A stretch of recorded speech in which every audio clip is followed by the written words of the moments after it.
In the gospel, be reminded that the words, "Oy, huwag ka na magpasalamat, hindi ka na makaulit." Narinig nyo ganun? Mayroon yan dito. Ha? Huwag ka magpasalamat. See, kung hindi kita bibigyan, magpapasalamat ka pa. Tama ba yan or mali?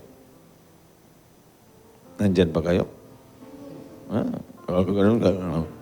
O ano? Is Lord, where are denied? But before going that, dito muna tayo sa, ito talagang sakit, walang relihiyon. Walang kinikilala, ikaw ano, ganito, wala. Kasi kung ikaw ay magkakaroon ng leprosy dati, you will be placed in an outskirt. Halimbawa, ito yung bayan, so yung tabi sa Cebu, no? Mandawi City. Tapos at the outskirt, mayroong tinatawag na Hagobiao, Mandawi City. Nandoon yung lepers. A child, Eversley Child Sanitarium. Bago yung bayan namin, so dito yung last barangay. Pero hindi siya part ng Consolacion. So, tapos dito yung city. So, ako ipapasok. So, bago dadating doon, yung passengers, kukunti pa lang. Tapos paakyat. Yung iba, pagaling na. Ngayon, may sumakay na leper. Sabi na, para. Kasi, pati buto kakainin basta mayroon kang ketong. Mula yung ganan yung kamay mo, hanggang gaganon siya. Hanggang ganyan. Wow. Parang karatista. Para. So, dito ako, yung conductor dito, tapos dito ako, tapos dumiritso na yung leper. Nala yung coin na Cocos Nocifera. Nalala nyo, yung parang niyog, yung 2 pesos dati. Hindi umabot dito yan. Tapos sabi ng, may ketong. Kasi bababa na siya. Nahuli ako kasi syudan pa ako. Sabi ng ketong, pamasahe po. Ginaganon niya yung 2 pesos dito. Sabi ng conductor, libre po, libre. Libre lang. Na ganon niya. Tapos sabi ng may ketong, salamat po. At nung bumaba na siya, huminto sa harapan naming dalawa. At humarap doon sa konduktor. At nagpapasalamat, sabi ng may ketong, ang bait-bait mo. Nandidiri yung konduktor. Hindi nga niya hawakan yung 2 pesos eh. Tapos ginaganon siya sa mukha. The word, sa Cebuano, yung salitang ketong ay sanla. Para bagang from the word San Lazaro. Parang ganito yung sakit ni Lazaro dati. Sanla. Then, as I reflect the word, so nakaintindihan na tayo ha? Ano yung sanla? Ketong. It is a Cebuano word para sa ketong, sanla. And then I made that as an acronym. Sa, letter N, la. Sanla. Sa is sala. Kasalanan. N is nanghahawa. Nahawa. Yung la, the word katawan sa Cebuano is lawas. Katawan. Para bagang isang sakit ng kaluluwa, yun, kasalanan. Tama po? Tapos, nahahawaan ang katawan. Ibig sabihin, ang taong may ketong, ilalayo sa pamilya, ilalayo sa pamayanan na nagpupuri sa Diyos. Bakit? Baka mahahawaan sila. Ang ibig sabihin, may mga tao na spiritually leper. Ano narinig niyo? Spiritually leper.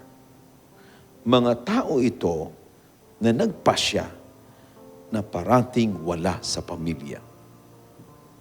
Magdarasal ang pamilya, si inay, mga kapatid, tapos yung asawang lalaki, wala dyan.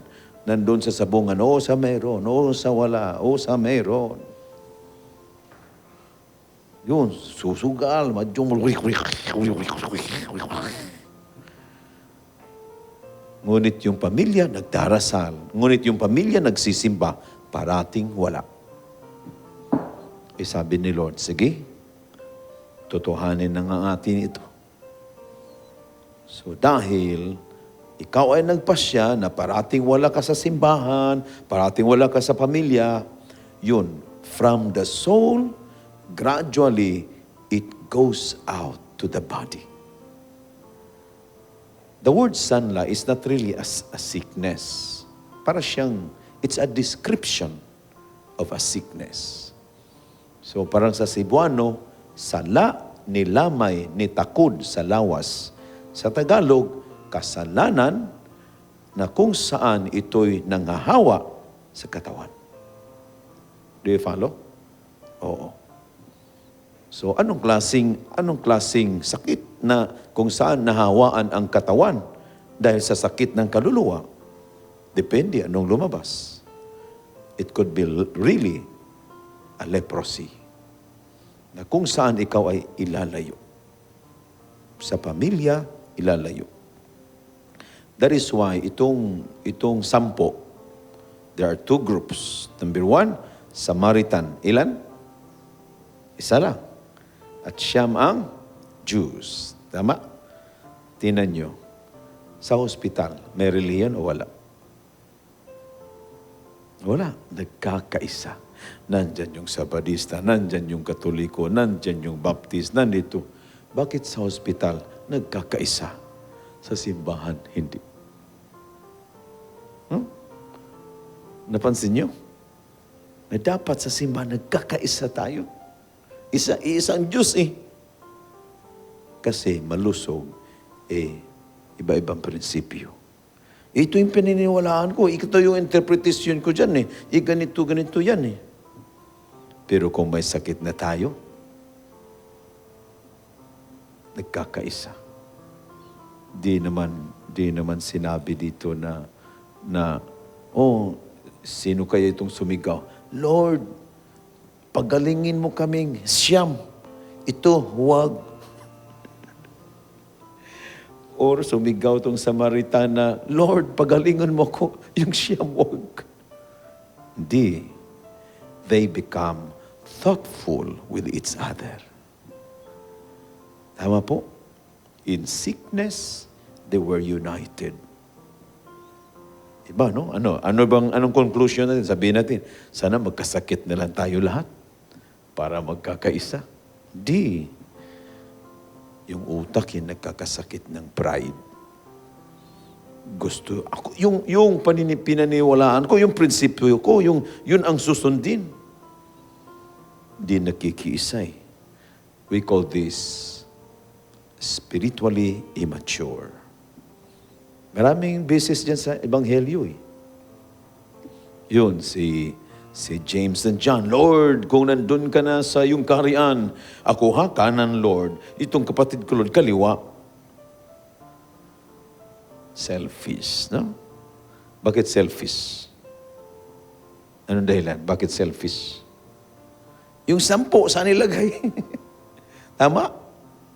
Hindi man lang magkapagsabi, Lord, kung nandun ka na sa iyong kaharian, kaming 12, Lord, nagkapaligid sa harapan mo. Thoughtful. Selfless. Amen? Minsan, dadaan talaga tayo dyan Spiritual immaturity. Sarili lang ang iniisip. Yung iba, nakalimutan. Anyway, sabi, Jesus, have mercy on us. Isa lang sabi ni Lord, go and let the priest check on you. Ayun, tayo na. So habang sila'y lumalakad, we call this distant healing. Mayroong instant healing. Right there and then, in Jesus' name, tumayo ka. Psst!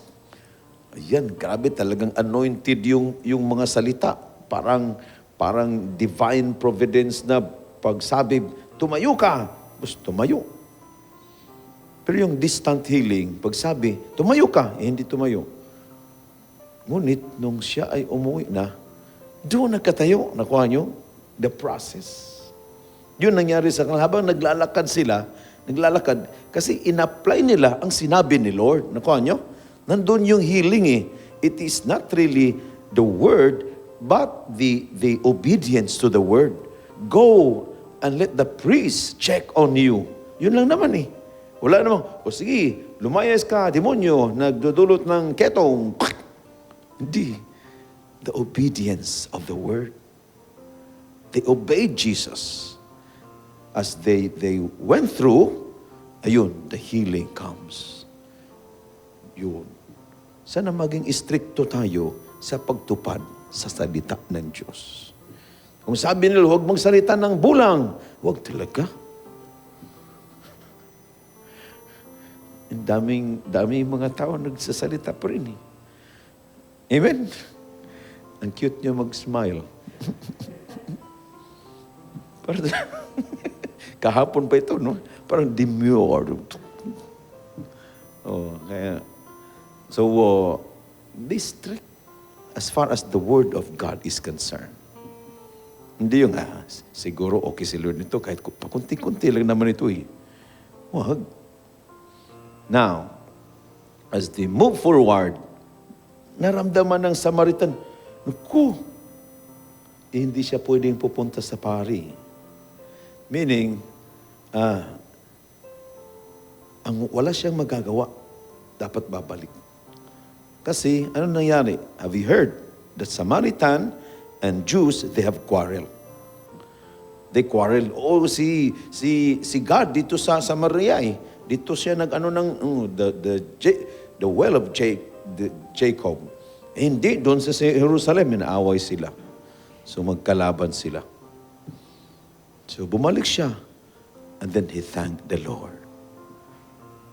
He prostrated. Thank you so much. Kasi grabe, no? You will be reconciled with your family. You will be reconciled with the community. Para bagang sabi ni Lord, huwag mo nang ulitin yun, ha? Sugal ka ng sugal, ganito, ganyan, lumalayo sa family. Huwag. Kung simba talaga, makiisa ka. Yan. He realized, bumalik kay Lord. Kaya mali yung, huwag ka na magpasalamat, kasi hindi ka na makaulit. Kasi si Lord dito, sabi niya, saan ang siyam? Naghahanap siya. 10 ang binigyan ko ng grasya. 10 ang tumawag sa akin. 10 ang nakatanggap. Bakit isa lang ang bumalik? In our context. Kayo, Doris, ilan kayo sa family? 4. Halimbawa lang ito, ha? Ikaw lang nagsimba. Sabi niya, Doris, Lunes hanggang Sabado, biniyahan ko yung 4 eh. Saan yung 3? Bakit ikaw lang ngayon? Ganun ba? Kayong mga viewers, ilan kayo sa family? Dapat pala, expected ni Lord, Monday to Saturday, binibless ka, kayong lahat pupunta doon. Ito palang 3rd commandment. It is a call. Give thanks. Di ba, ang narinig natin, sambahin ang Diyos sa kanyang araw, di ba? Ano yan? Worship the day of the Lord. Di ba ganun? Di pala. The deeper meaning is, thank God on that day. Magpasalamat ka sa Diyos. Dahil Lunes hanggang Sabado, pinagpala ka. Hindi lang isa dapat ang pupunta. Ibig sabihin, maghahanap talaga si Lord sa kasamahan mo sa bahay. Bakit? isa lang or dalawa lang ang nagsimba. 10 kayo dyan, 8 kayo dyan, 5 kayo dyan. Saan yung iba? Naghahanap si Lord. Meaning, itong hindi pagpapasalamat sa Diyos, malaki siyang kasalanan. Third commandment. Nasasaktan siya kung hindi ka magpapasalamat. Tama? Dahil tinawag ka eh. Biniyayaan kita, puntahan mo naman ako at magpasalamat ka. Humingi ka eh, Lord, di ba? Hingi ka ng hingi. Now the question now is, we don't only receive graces na kumbaga dapat linggo lang. Napansin nyo, bakit araw-araw may misa? Kasi mula gabi hanggang umaga, may biyaya na. Tama? Dapat ka nang magpapasalamat. Saan doon, Father? Saan doon, Among? Natulog kagabi. Number 1, ang sarap-sarap ng tulog mo. Amen? Kayo? Maganda ang tulog nyo? Grasya o hindi? Grasya. Yung tinulugan mo, may mga nasa lansangan eh. Nanginginadya. Walang ula, walang unan, walang kumot, wala. But they slept na hirap. Yan, yung tinulugan mo. Dapat pasalamatan si Lord o hindi? Dapat. Nasa lansangan sila. Tayo, mayroon talaga tayong bahay at tahanan. Tapos nung gumising ka, wow, ang sarap ng tulog. Wow. Presko, malusog. Grasya o hindi? Yung iba na nung mag-attempt na matulog kagabi, hanggang ngayon, hindi nakatulog. Kasi may insomnia. Grasya o hindi? Yun, doon na lang, bahala na hindi nakatulog, Lord. At least buhay ko pa rin ako. May grasya pa rin, di ba? No, meaning, na kahit konti lang na naramdaman mo na biniyaan ka ni Lord, pasalamat po tayo. Kaya ito yung challenge ni Lord sa atin ngayon. No? Number 1 po, iwasan natin magkakasala. Baka naiipon siya. Yung aircon ko sa bahay, hindi nalinisan. Ngayon, tumutulo. Tapos sa gabi, ganun ko ng tubig, balde. Lang. Ganun lang naman eh. Kinabukasan, puno na. Anong ibig sabihin? Kung araw-araw ka nagkasala, kahit tulo lang, isang araw, magiging malaking barrels of sin.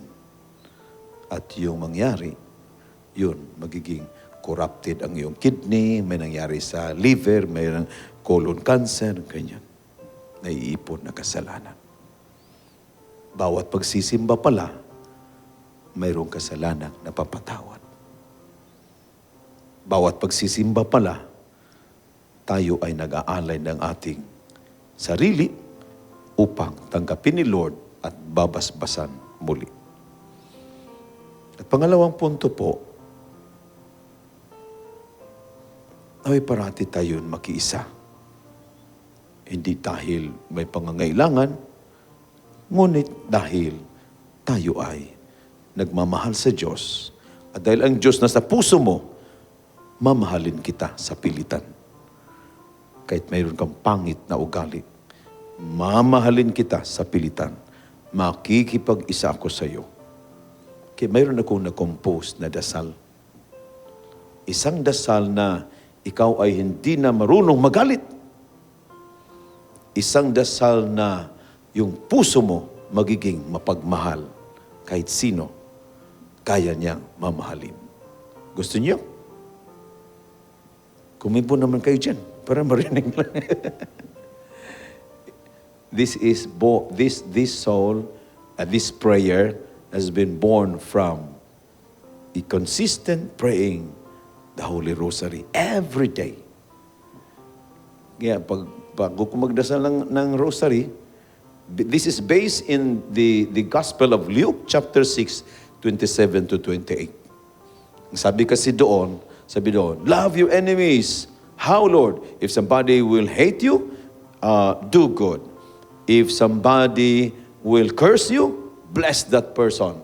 If somebody will maltreat you, pray for that person. Okay.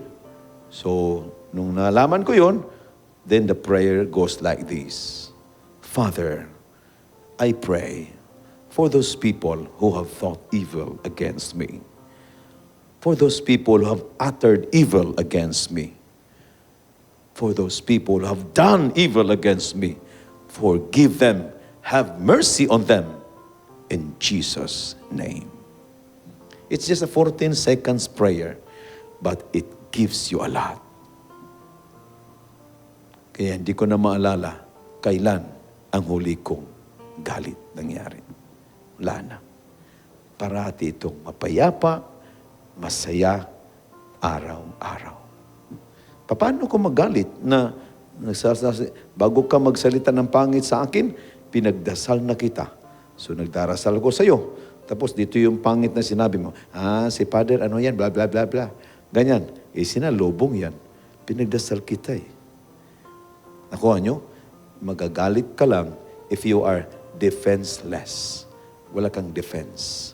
Kumbaga, anong sinabing pangit, dumiritso sa tenga, diritso sa puso, buwaa! Pero kung mayroon kang shield, nagdarasal ka with love for those people who are doing evil and uttering evil and thinking evil about you, you're safe.